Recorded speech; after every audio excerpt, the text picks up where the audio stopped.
So good evening, everyone. So hope you are all doing well. So I think yesterday all you are enjoyed the session.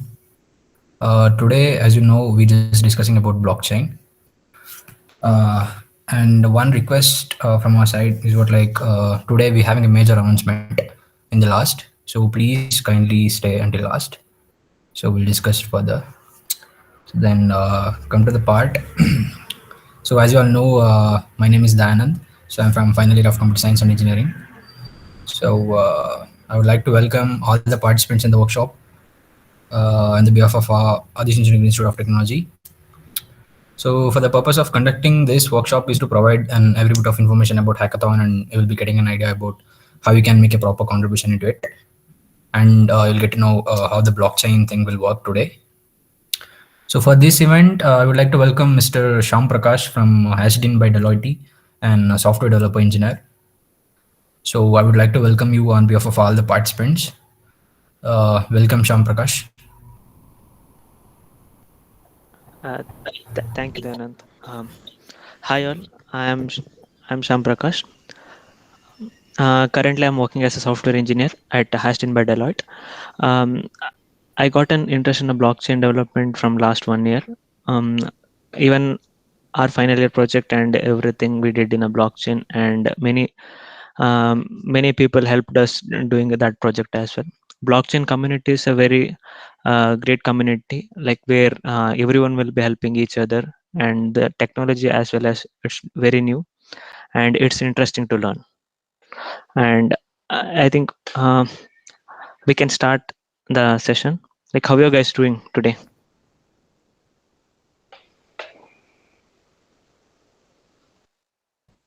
Guys, as we mentioned daily, please do communicate. So without proper communication, you can't do anything. Yeah, just pinging on the message. Yeah, that's great. Yeah, let's start the session. I'll share my screen.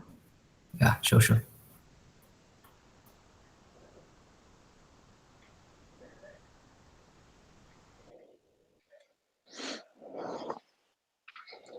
Is my screen visible? Yeah, Sham Prakash, it's well. Yeah, sure.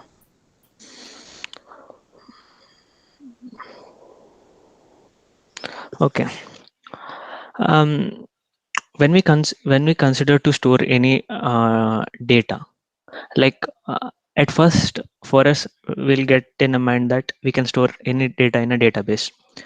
So database is a good choice to store any major data, like any big data, any big size of data, we can store it in a database. And if you consider a database, there will be a distributed or an centralized authority who will be monitoring or who will be managing that particular database.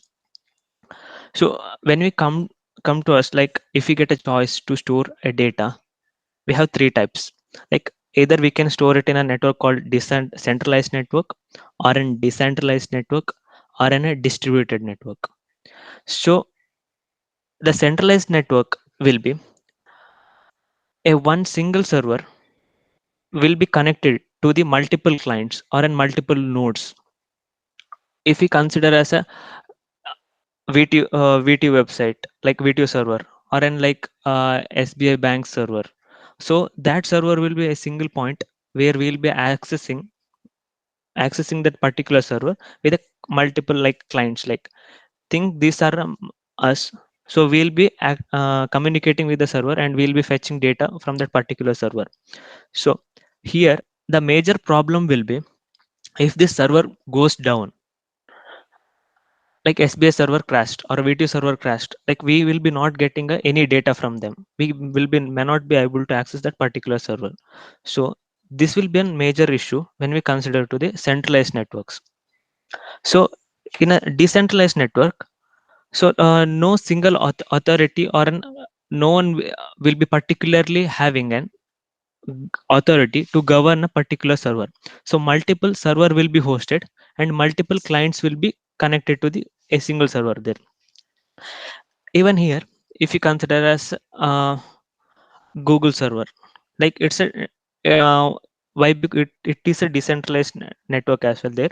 Why? Because there are multiple server hosted for fetching and showing a content to as a user to us. So we'll be accessing any single server which is a nearby to us for fetching a data. So it will be something similar to the decentralized network there, as well as they have a centralized network. So if you consider as a distributed network, so each nodes and servers or everything will be interlinked, something kind of a mesh structure, so everyone will be interlinked with each other. So the advantage here will be there will be no downtime. Think if any server goes down in this particular network, but other nodes or clients is connected to other server as well, so the whatever the data or information we needed, we can fetch it from other server as well. So this will be the major advantage of a distributed network or in a decentralized network when we compare to the centralized network. So whatever the blockchain we have available, it's completely decentralized network and a distributed kind of system. It's not a centralized network. So a whole the blockchain system governed by multiple number of users or a multiple number of nodes.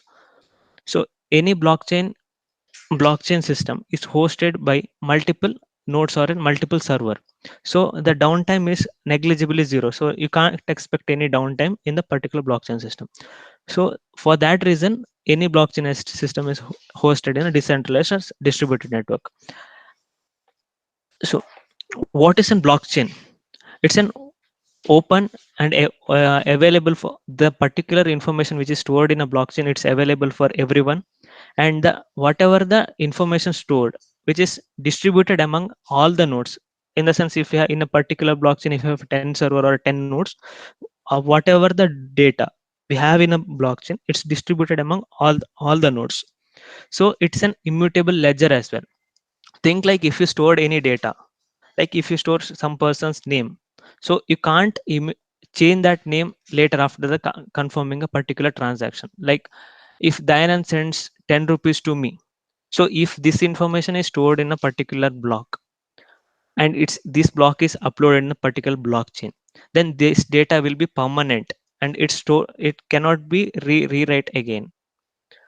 And it's efficient and it's verifiable as well. Efficient in the sense, whatever the data we store, once it is confirmed in particular blockchain and added, so we cannot like once it's updated or it's stored, then you can't do any changes there.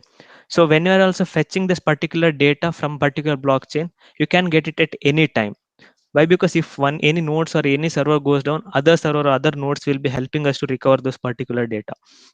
And it's verifiable in the sense, if anyone do any transaction in a blockchain, so everyone can view it. Like if I send 10 rupees to Dayanand or anyone, if that's stored in a blockchain, so any person, like today or tomorrow or any years later, they'll be able to see that these transaction happened on this time from this person to the that particular other person. So what are the information stored, it's viewable by everyone at any time. So we can just get in how blockchain works. The basic understanding we can get to know that, as I mentioned, a transaction is requested or what transaction is initiated from my end to the other person. So the transaction requested, it will be then getting it, then it calls all the nodes to verify it, like whether this particular transaction is a proper one or it's not. After confirming the transactions, this transaction will be put it in a particular block. A block can hold a multiple number of transactions. In the sense, a block size may be a 1 KB or a 10 KB simple storage space where it can hold multiple number of datas. So think like in a database, how we have in a table. In a table, you can store multiple number of rows of data. In the same way, in a particular block, you can store limited number of data. Whatever the transaction happened, that transaction details, you can store it in a particular block. After storing it in a particular block, this block will be sent to the whatever the nodes or server particularly available in those network. think it as a Bitcoin or an Ethereum network, where if someone does any transactions there, that particular block data will be sent to the everyone to verify it whether this transaction is real or not, and they'll be also mining it. I'll explain what's mining and everything in a later. It's a crisp in the crispier manner. I'll explain how it goes. So what are the block data? It's there. It will be sent to the every nodes. So every node will be just going through it and will be verifying it. And if all the nodes are verified, there's a genuine transactions or a genuine data uploaded or genuine thing, then this particular data will be added to this particular blockchain. So the block will be added to the previous block. So let's understand with an example how the blockchain or how the hashing or how it works. Am I clear till now?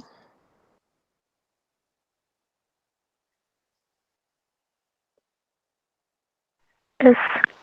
Yes. Thank you. Okay.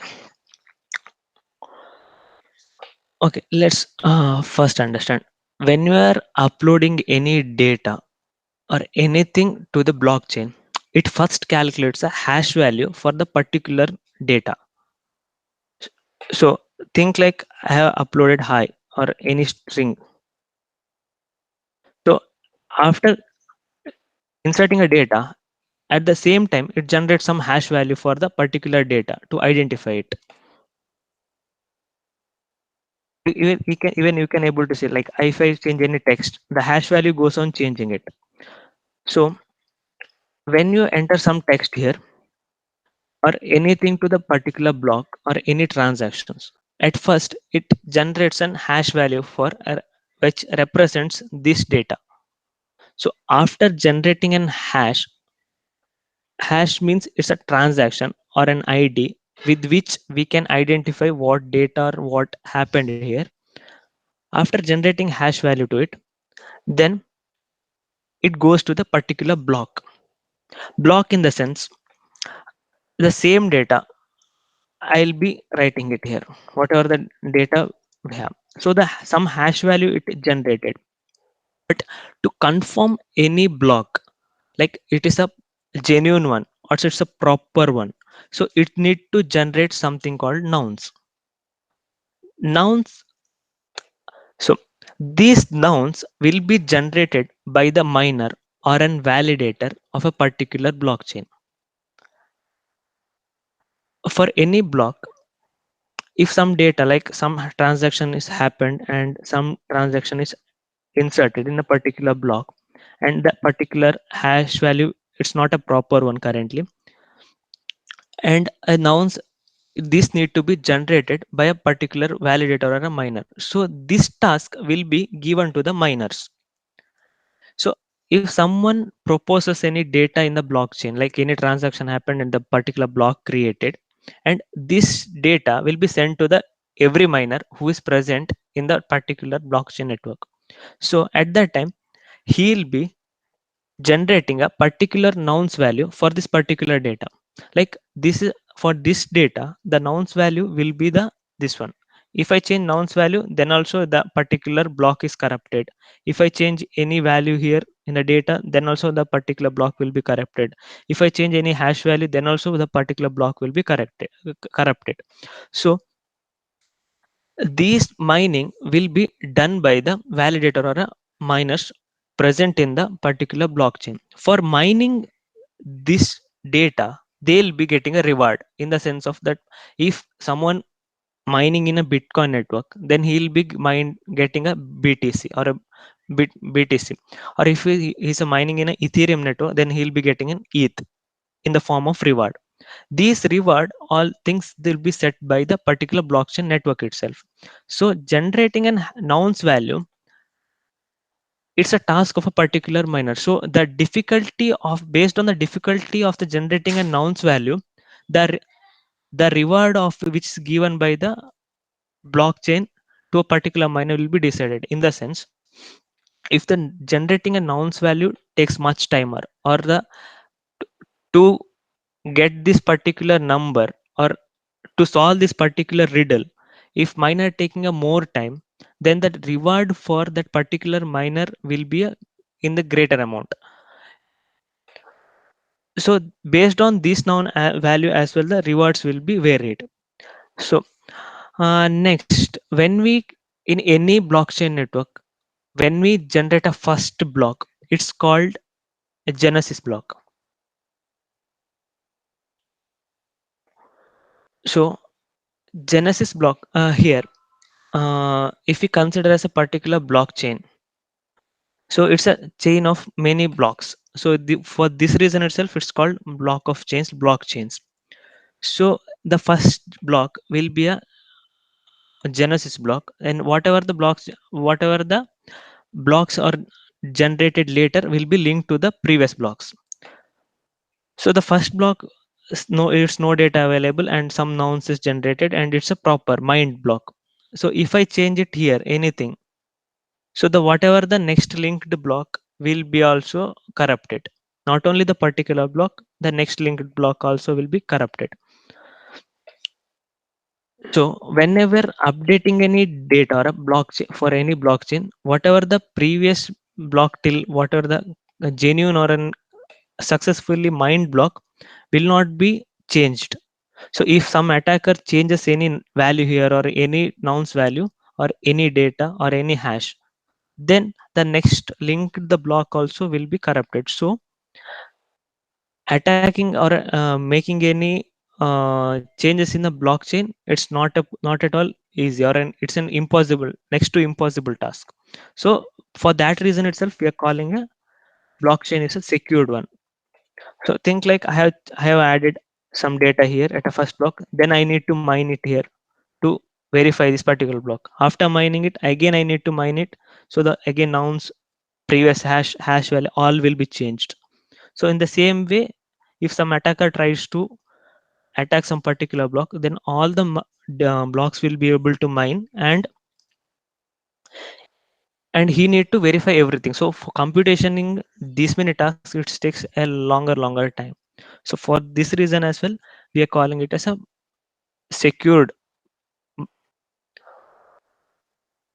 So think like we'll it's called peer A, peer B, peer C. It's an so node 1, node 2, and node 3.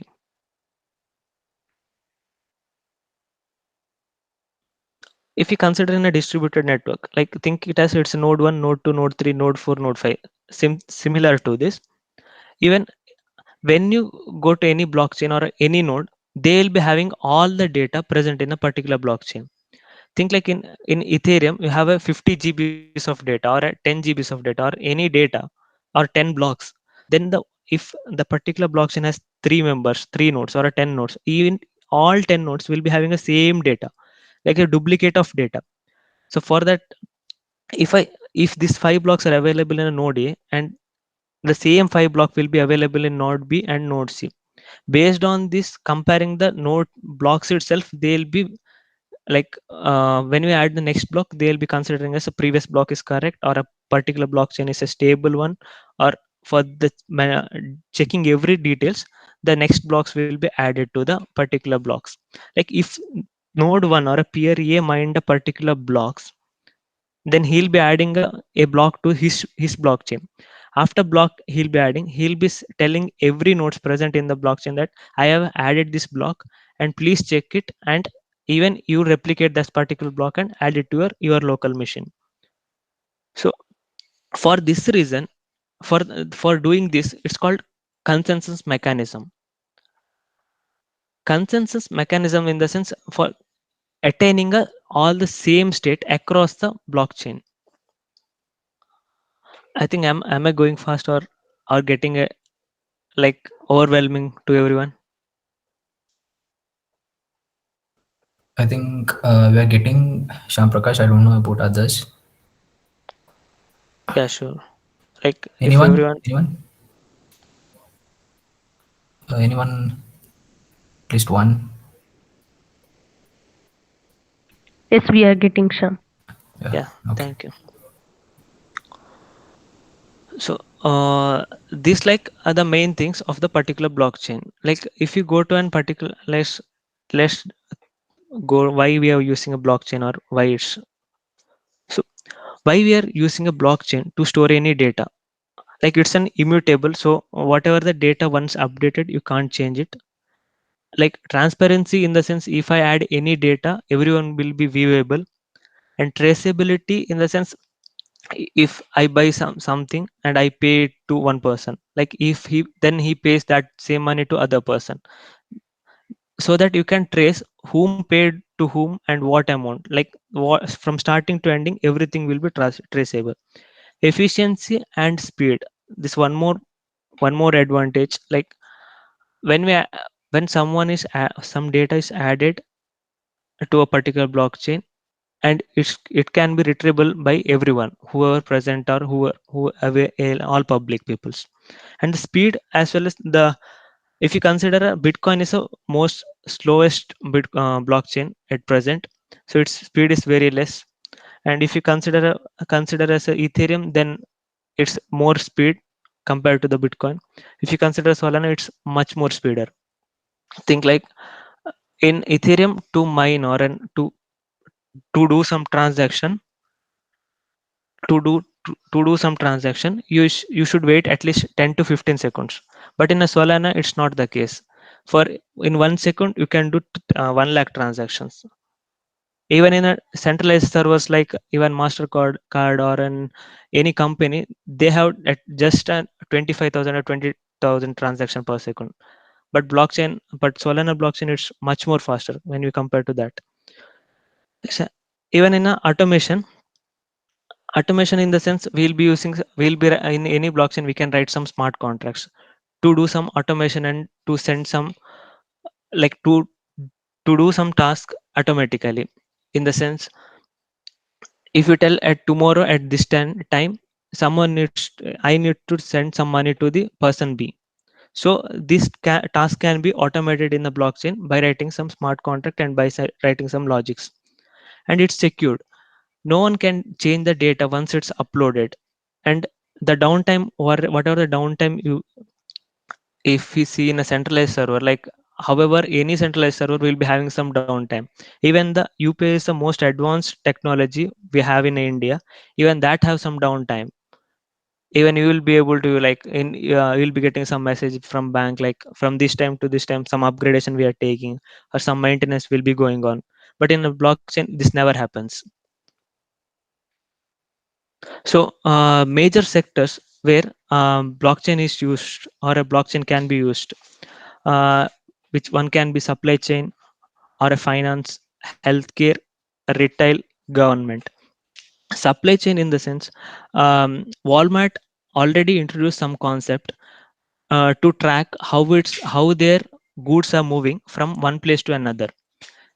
In Walmart, if someone orders some products in a New York, and this product is sent to London or any place. If someone orders some products from Bangalore to Delhi, and from starting point from Bangalore to Delhi, how it's reached, from which point to which point it's gone, and these all details are stored in a blockchain. And because of this, the traceability of particular products will be increased to the public as well. And the finance, in the finance section, we can like they're using in a trade finance or any cash settlements, and in a many place in the finance sector also using it. I think you have heard CDBC, Indian Rupee, which is a major announcement done in India 2 or 3 weeks back. Indian government is introducing e-rupee with to the wholesaler or an retail part. So it's a similar kind of it. Whatever we have ETH or BTC in a blockchain, like Ethereum or a Bitcoin blockchain, in the same way, there you introducing a e-rupee, which can be sent from one person to other in the blockchain. It's a nice concept. It's a most advanced concept as well. We are introducing in India. Some countries already tried this CDBC as well. Central bank digital currency, it's called. Even in a retail section, we can use it for some storing files or in data or transferring some data. Even in, I think most of us used BitTorrent, some similar clients for downloading some movies or web series. So even that comes under distributed thing, not in a blockchain. It is even government use can use it for a legal purposes or storing a land documents or any other particular documents. Even last year cbsc board, our central board, introduced something in a blockchain to store our 10 certificates, so which will be permanent and which will be viewable by everyone. So it's in a pilot mode, and it may be soon will be launched to the other user as well. So we can also consider more use cases where all or the current projects which are available in a particular blockchains. We have something concept called decentralized finance, or it is called DeFi. DeFi, all I have named three projects, which is Aave, One Inch, or Uniswap, which is already present in a blockchain. These are very good projects. Where DeFi, in the sense, something we are managing related to the finance or a cryptocurrency or a token or anything, lending, swapping, something related to the finance, which is called decentralized finance. Aave is a project where we can buy a loan or we can deposit some money there, money in the format of cryptos. There we can store BTC or an Ethereum or Solana or Cardano or USDT, USDC, any type of crypto we can deposit there, or we can lend them. Lend in the sense, we can, how we are gonna, it's similar to the banks. How we have bank, normal bank, it's working in the same way. Have it, it's completely decentralized. No one will be like handling those transactions. Everything is automated. Every details is written in a smart contract, and whatever the transaction or whatever decision is taken by autonomously, and based whatever the code written in a smart contract, based on itself, it's gonna take place. And One Inch is a similar project where you can swap the tokens. Like you, if you send some Ethereum to them, they'll send some BTC. Like how we have in a normal currency, like if you need USD, then you will be sending some INR to the bank, Indian currency, then they'll be giving some US dollars. In the similar way, One Inch also there, One Inch and Uniswaps. It's a, these are a notable and major good projects which are available in a blockchains. And something called next sector will be decentralized social media. How we have Twitter, Instagram, or YouTube.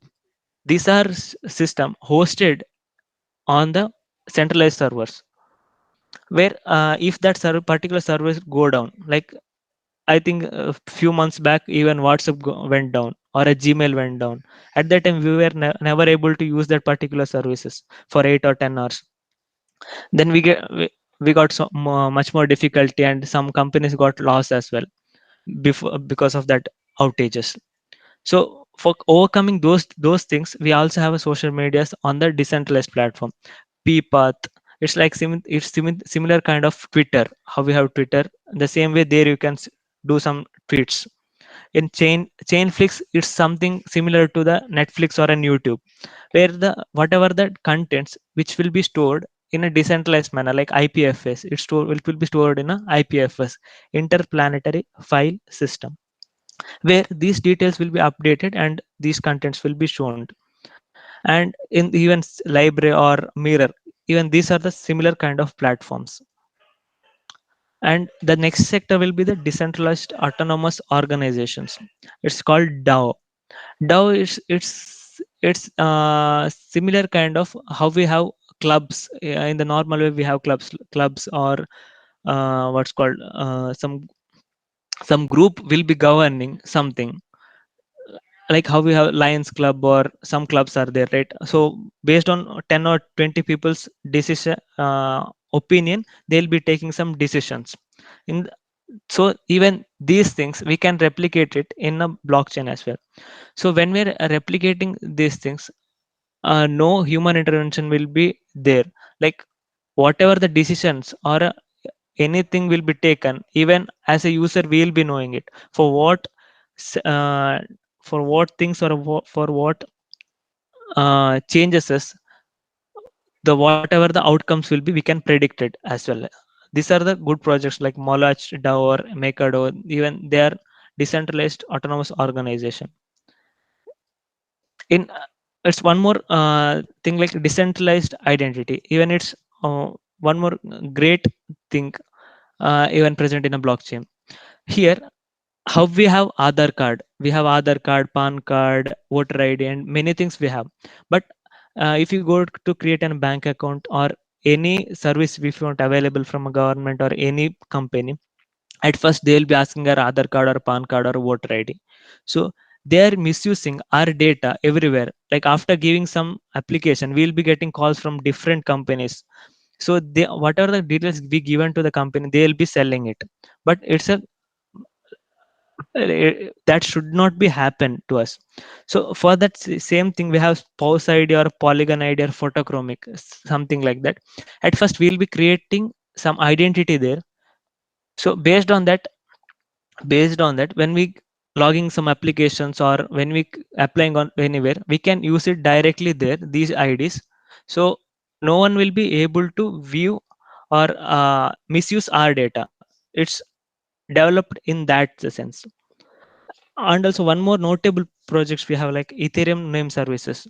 How we have DNS, DNS domain name servers. Like if you hit google.com, it will be redirected to Google. If you hit flipkart.com, it will be directed to Flipkart web pages. In the same way, we can build our own name services there. Like I can develop shamprakash.com or shamprakash.eth. So if I hit there, that will be fetched by all the wallets or accounts which are available in the blockchain. So it's a nice project also as available in a Ethereum platform. And you'll be heard this term everywhere: NFTs. Like like some pictures is sold for many dollars, huge number of Ethereum and these things. NFTs is non-fungible token, where a particular token will be used to identify this is this is owned by particular person. Like if I create an image of my, if I click my photo and if I upload it to the particular blockchain, if I create an NFT for me, then it's completely ownable by me, not by anyone. But I can transfer this my NFT to anyone to hold it, and I can sell it. In the same way, NFTs is are has a huge use cases. Like we can store our old memory photos, or we can store some like antiques or something kind of it. But even the NFTs are evolving every day. But mainly NFTs are currently available in Avalanche or an Ethereum platforms.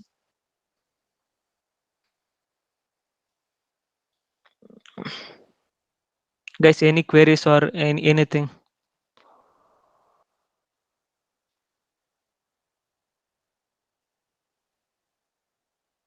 Anyone can ask any queries or Any questions, guys? If you have any questions, you can just clear it out. Or at least just try to be not interacting in the not chat on box. yeah, not only related to this presentation. In anything you can ask, anything related to the blockchain, or in anything if you have any doubts.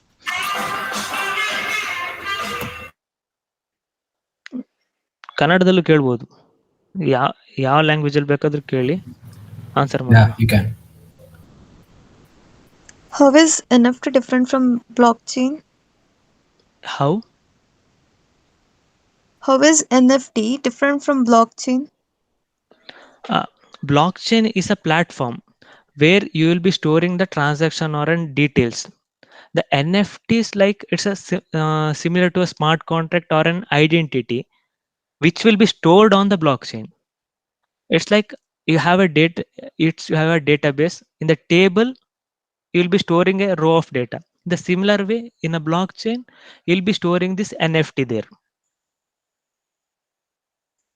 Okay.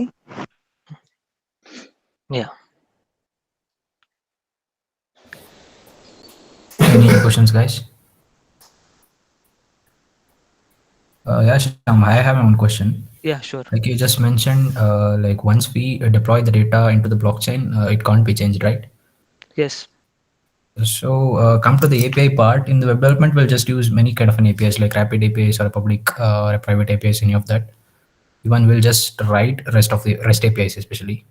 Yes. So come to the blockchain part. Can blockchain be used to secure APIs? So any private or a public APIs? Uh, Blockchain, it's a Web3 concept, and however, the APIs are whatever we are using a Web2 concepts. Okay. To communicate with the blockchain, there is something called on-chain data and off-chain data. Off-chain data. Yeah. On-chain data are whatever the data present in the blockchain or in a smart contracts. Okay. Off-chain data which are present, which is available publicly. Like if you hit on some any APIs, we'll be getting some data. What are the data present in other than a blockchain? It's called off-chain data. To bring those data to the blockchain, we would be requiring some oracles or a chain links to it. So we can't directly communicate with the blockchain from a external world or an with the APIs. So Yeah. we requiring some middlemans there. Okay. Okay. Uh, Yeah. okay. Thank you. Any other questions, guys? Yeah.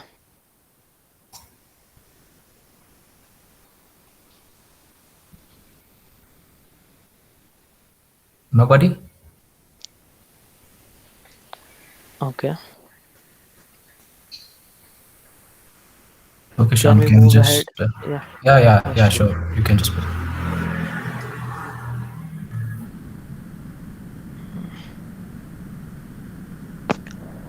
Yeah. Let's get to know some terminologies like we have multiple blockchains like Bitcoin or an Ethereum, Solana, Cardano, or Avalanche, or many other blockchains are available. Each blockchains are designed to solve each specific problems. So Bitcoin is introduced to store some values or store some assets. Like if you consider Bitcoin price at a 2008 or 2010, it's below than $1, but currently one Bitcoin holds a value around $20,000. So it's now the Bitcoin purpose is mainly derived for store some values.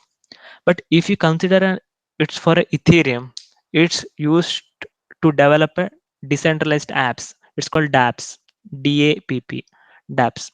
So here we'll be developing multiple Web3 applications which hosts on a Ethereum blockchain. So whenever you do some transaction or whenever you do some to data exchanges, whatever the data will be stored in a Ethereum blockchain.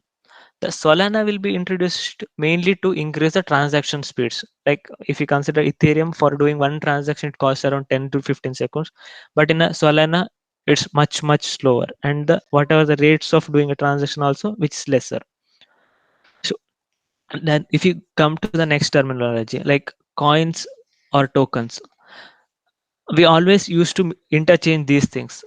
Coins are called coins when we call coins when it is a native thing. If you consider as a Ethereum blockchain, ETH will be a coin. Like it's a native token, native currency. It's called coin.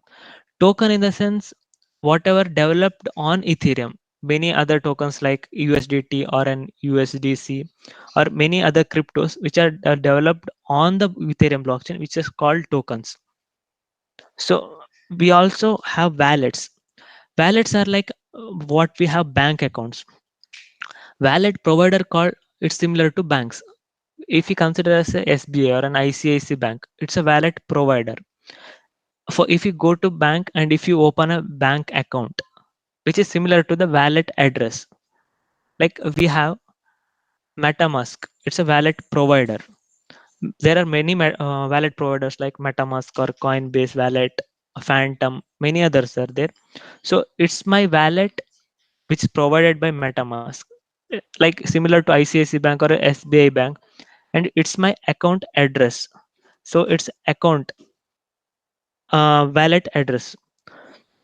So In the wallet, we have multiple things called hot wallet, cold wallet, paper wallet, multi-sig, and many things.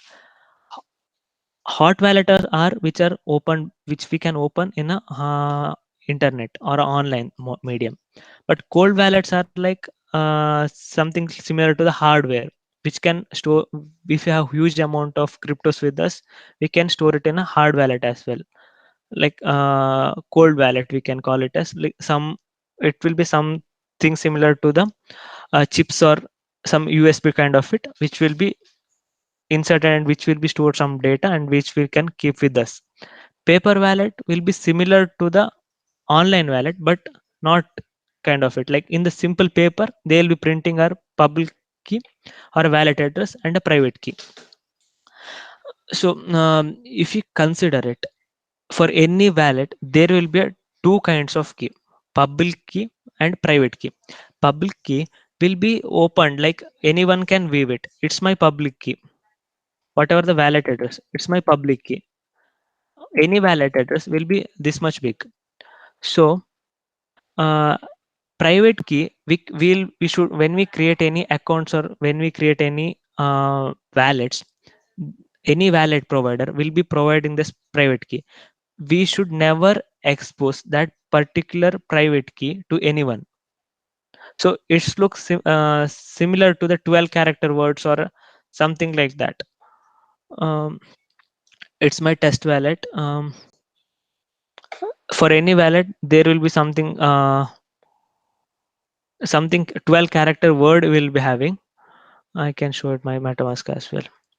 But you should never expose these kind of details publicly, because if anyone has some private key of any wallet, they can directly access to it, and they can uh, hack that particular wallet, and they can like withdraw all the tokens present in this particular wallet. And next, we have already explained the okay, NFTs. Like it's a one token, or it's a unique thing. If I click on some photo, or if I store some music lines, or if I store some tweets or anything, that one thing I cannot replicate others. The whatever the one thing, it will be unique. But fungible token, it's like how we have Indian rupee or USDT. I can create any number of times. Like 1 rupee coin can have 100 coins or 1,000 coin, any n number of coins. It's fungible tokens. And we are the altcoins are stable coins. These are the terminology we have. Altcoins are whatever are the except bitcoins, whichever came after the bitcoin, it's called altcoins. And the stable coins will be the stable currencies like USDT or USDC, which one coin or one token will be equal to one USDT. So something like called stable coins. IPFS is an interplanetary file system. In a simple blockchain, we can't store a huge number of data. Like we can't upload 1 GB file or a 10 GB files. For that itself, we have called IPFS, interplanetary file system. When the file size is a very bigger, we'll be storing it in IPFS, and those transaction details we'll be storing it in a blockchains. And there is something called on-chain and off-chain, already explained. Like on-chain will be the data present in particular blockchain, or off-chain will be data present outside the particular blockchain. Even seed phrase will be similar to the private key. Even it will be 12 words or in 24 words. It mainly depends on a particular wallet providers. For any blockchain, there will be something called testnet and mainnet. In Ethereum we have mainnet, and in Ethereum we have two testnets: Gorilla test network and Kovan test network. Other all already deprecated it. Currently we have only Gorilla and Kovan test network. Mainnet, where we'll do some transaction. For any transaction, we'll be giving some values. If I send 1 ETH to the Anand or any person, so for sending it, they'll be charged some amount of ETH or some amount of crypto there. So these charges we'll be providing there. But if when we develop some application in any blockchain, we'll be developing it in a test network. So for that whatever the transaction happening will be real or any anything, but the we should not will not be providing any value there. Like for development purpose, we'll be using test network. For hosting any good applications or real world projects, we'll be hosting it in a main network. So there is web 1.0 we can call for a Bitcoin network. For web 2.0 we can call it for Ethereum, and web 3.0 is currently evolving it. Currently, some Skycoin or EOS, some good projects are coming up. We can wait and watch how it's gonna improve or how it's gonna like how it's better compared to the previous ones. Um, if you look for a job market or how it's how it is there. Currently, if you consider till 2021 or 22 first, the particular market job market value around 5 billion. Like we can expect around 68 billion, nearly 14 folds by 2026. The more number of jobs are number are incrementing in the web3 space. Even me, I am working as a software engineer at my company, but I am assigned to the particular blockchain project, which is a flight delay project. Um, it's something similar to the parametric insurance and whatever the insurance space currently we have in a centralized part, we are moving it completely to the blockchain world. So it's an interesting project I'm currently working on. Even in my during my final year projects or other projects, I work similar something to called loyalty point exchange programs. How we have how if you buy something in if you do some transaction in a Google Pay, so you'll be getting some coupons or some like points. If you do some transaction in Flipkart, you will get some coins there as well.